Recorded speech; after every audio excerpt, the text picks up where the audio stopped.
Assalamualaikum warahmatullahi wabarakatuh. Perkenalkan, nama saya Nova Krisna Medawati. Saya dari jurusan Hukum Tata Negara semester 4 kelas F dengan NPM 1921020403. Di sini saya akan memaparkan kembali materi filsafat hukum Islam yang berjudul Pembaruan Hukum Islam dan Tujuannya, yang diampu oleh dosen Bapak Herpinyogi Pradipta MHI. Baik, langsung saja. Yang pertama, pengertian pembaruan hukum Islam.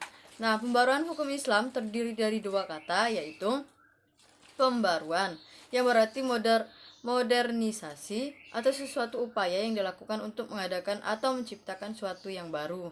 Nah, sedangkan hukum Islam yakni kumpulan atau koleksi daya upaya para fukaha dan bentuk hasil pemikiran untuk menerapkan syariat berdasarkan kebutuhan masyarakat. Dalam hal ini, hukum Islam sama dengan fikih, bukan syariat.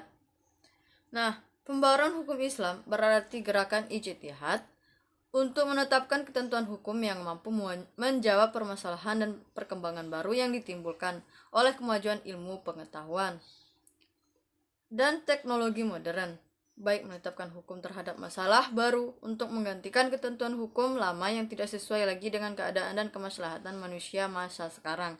Nah, yang dimaksud dengan ketentuan hukum di sini ialah suatu ketentuan hukum, istilah kategori fikih, yang merupakan hasil ijtihad para ulama, bukan ketentuan hukum Islam kategori syariat.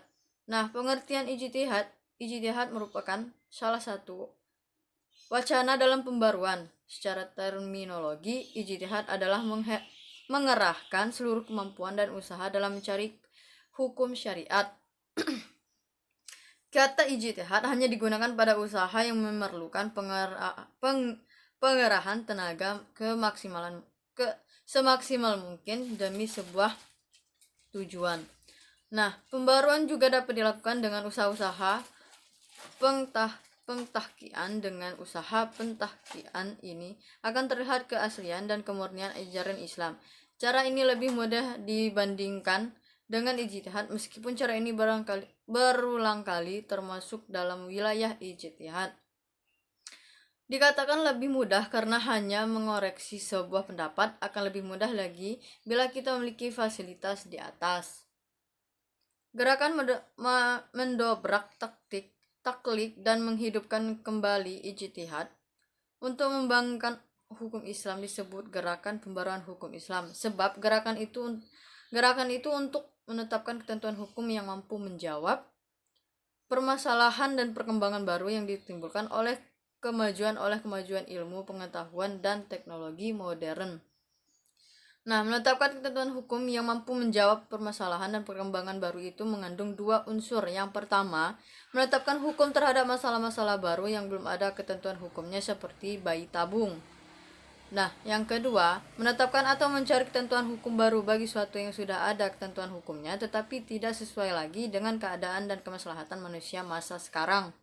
Contohnya, ijtihad ulama sekarang ini telah memperbolehkan perempuan menjadi pemimpin atau kepala negara, padahal ijtihad ulama terdahulu menetapkan bahwasanya perempuan tidak boleh menjadi pemimpin atau kepala negara.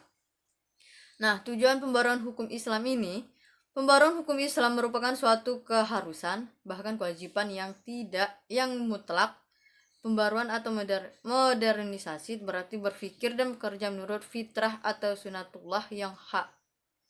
Bekerja menurut fitrah atau sunatullah yang hak. Sunatullah telah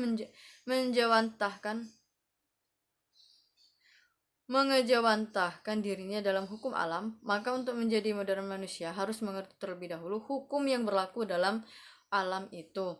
Nah, manusia karena keterbatas kemampuan tidak sekaligus mengerti sunatullah itu, melainkan sedikit demi sedikit dari waktu ke waktu.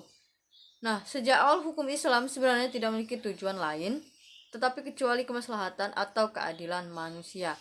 Ungkapan bahwasanya hukum Islam dicanangkan demi kebahagiaan manusia lahir, batin, dan duniawi, ukhrawi, sepenuhnya mencerminkan kemaslahatan manusia. Nah, mungkin itu saja yang dapat saya sampaikan dari materi pembaruan hukum Islam dan tujuannya. Jika ada salah-salah kata saya mohon maaf. Saya akhiri, wabillahi taufiq walhidayah. Wassalamualaikum warahmatullahi wabarakatuh.